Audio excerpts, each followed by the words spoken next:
children are instructed in how to make their Mbiras at a primary school in the countryside of Zimbabwe. Their teacher is keeping alive a way of instrument making that has survived for 1,000 years. Vana munoona tinotora zvinhu zvese tichingoita zvokuita. Hatina mari yokuti tinogona kutenga zvinhu izvi. Saka tinosevenzesa zvatinazvo zvatinenge tawana.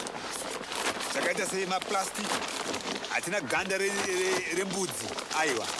Kuti tiite mubvuto. Saka tinoisa chiplastic zvedu tichivhutira moto zvingova zvimwe chetezvo. Simbi dzedu dzichitsvukawo.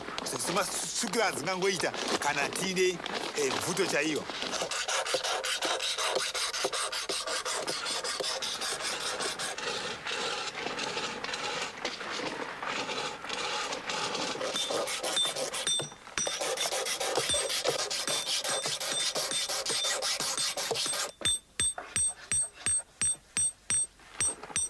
Hatigone kuwana mari yakawanda yekuti tingatenge zvinhu izvi.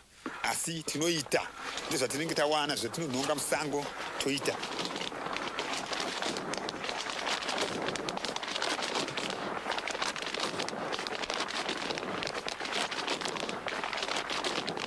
The importance of the Mbira is that it has been an instrument to keep us in connection with our spirits.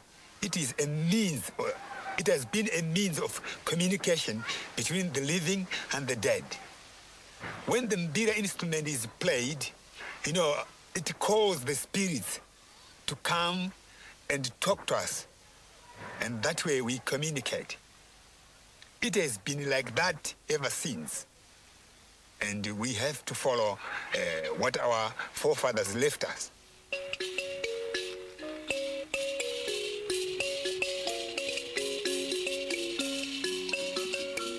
For example, when I am playing a tune in a certain rhythm, then one can come in keeping to the same rhythm, but either playing it faster or slower than what I'm doing. So that way easy trying to improvise.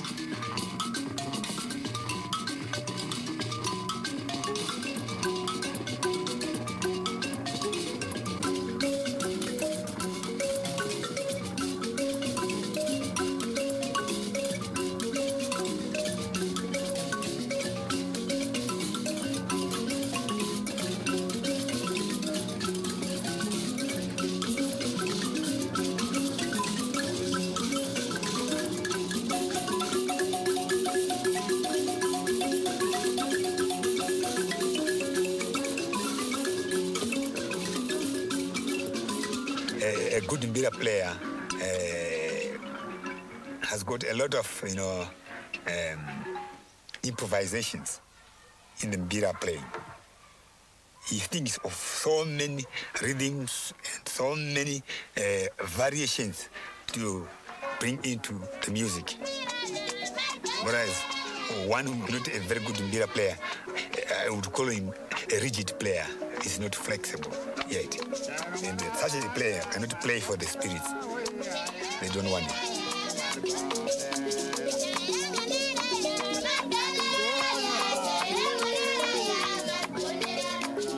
The children are enacting a spirit ceremony where they effect falling into trance.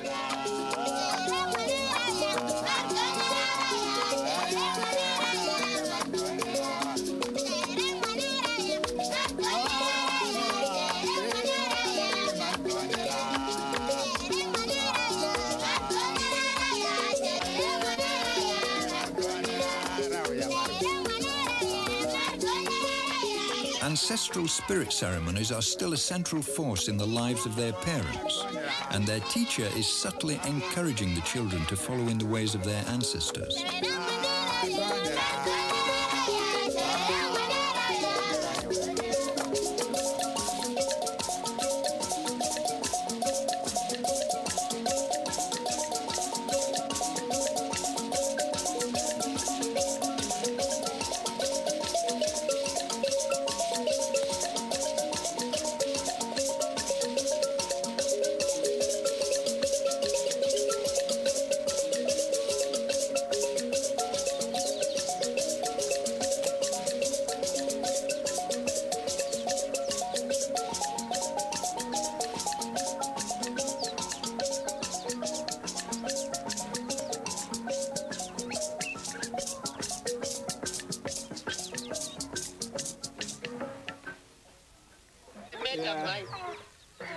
In the sparsely inhabited hills, close to the border with Mozambique, villagers prepare for an all-night spirit ceremony called a Mbira. It will start on the evening of the full moon.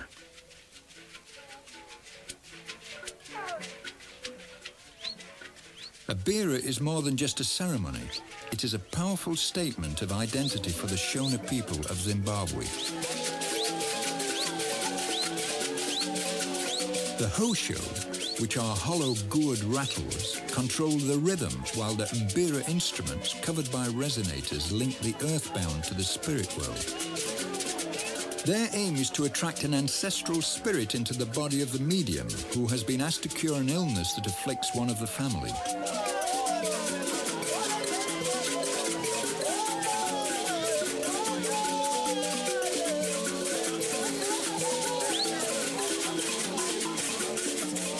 These Shona believe all misfortunes arise through having offended the ancestors.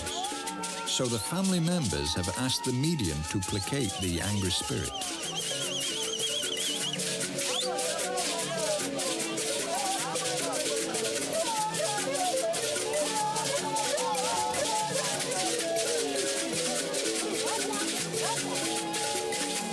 Gradually, the sounds of the Mbira put the participants into trance.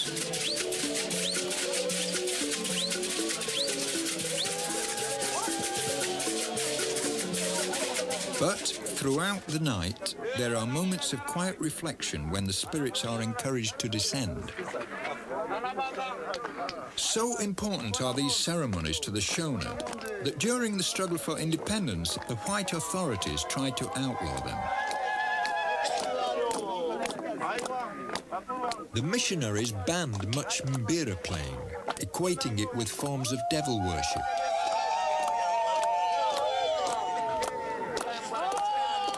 The army imprisoned, even hanged, spirit mediums who offered help to the freedom fighters by giving them the support and authority of the ancestors during ceremonies like these. The mediums fed, protected, and guided them.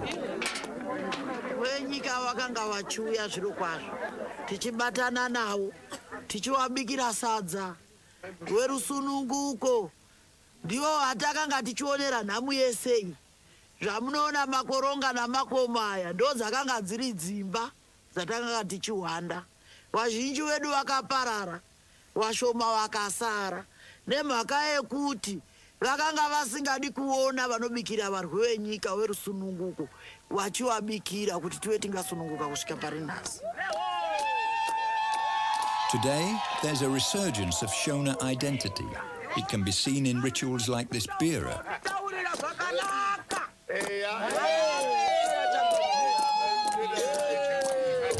In our society, Mbira is not limited. Our music is not limited.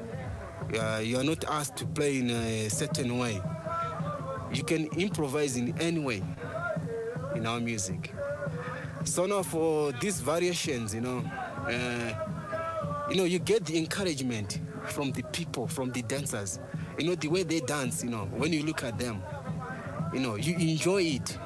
And then you find yourself just playing the variation. They just come. I'll play the simplest song, which is more horror.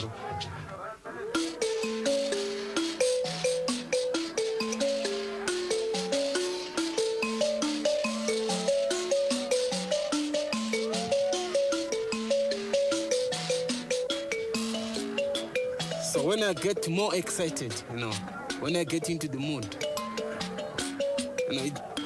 I don't know how it happens.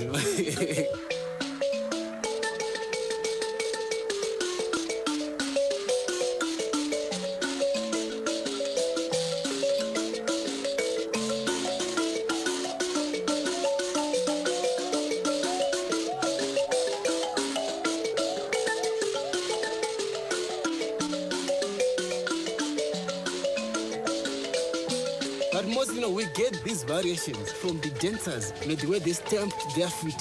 When we are looking at them, we enjoy what they will be doing. So from there, that's where we get the improvisations from.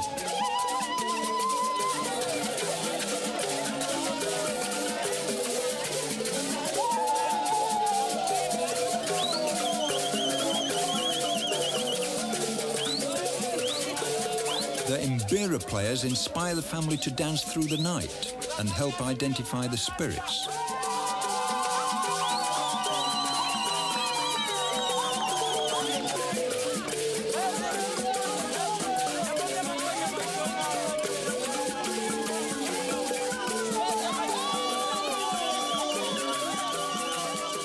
As the medium becomes possessed, her spirit is brought water, a symbol of ancestral life.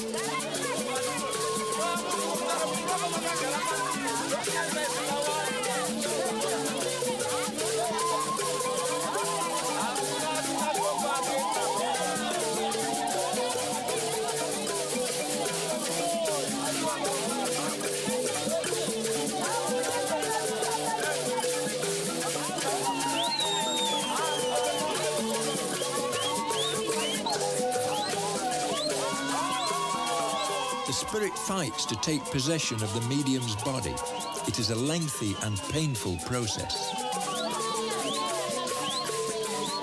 Other, lesser mediums support her.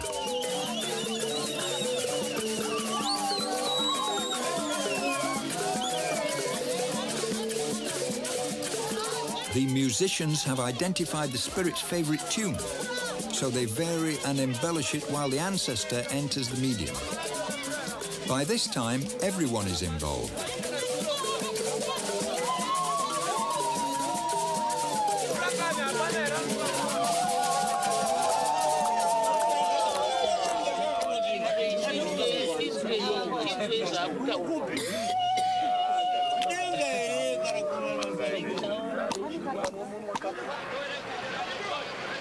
Mbira music has more recently become part of the sounds of the city. In Zimbabwe's capital, Harare, a suburban beer hall houses an Mbira contest. It features legendary performers of traditional music.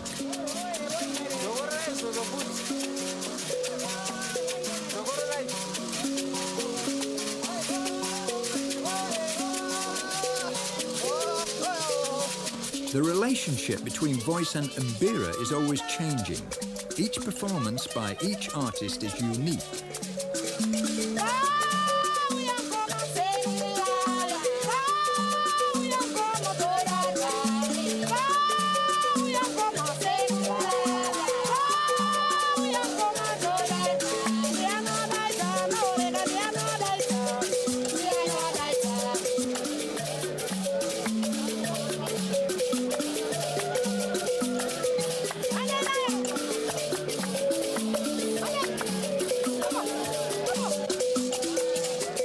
Beauler Dyoko is one of Zimbabwe's first female stars of the Mbira.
The Mbira is much more than an instrument for making music. It's a statement of identity for the Shona people as a whole.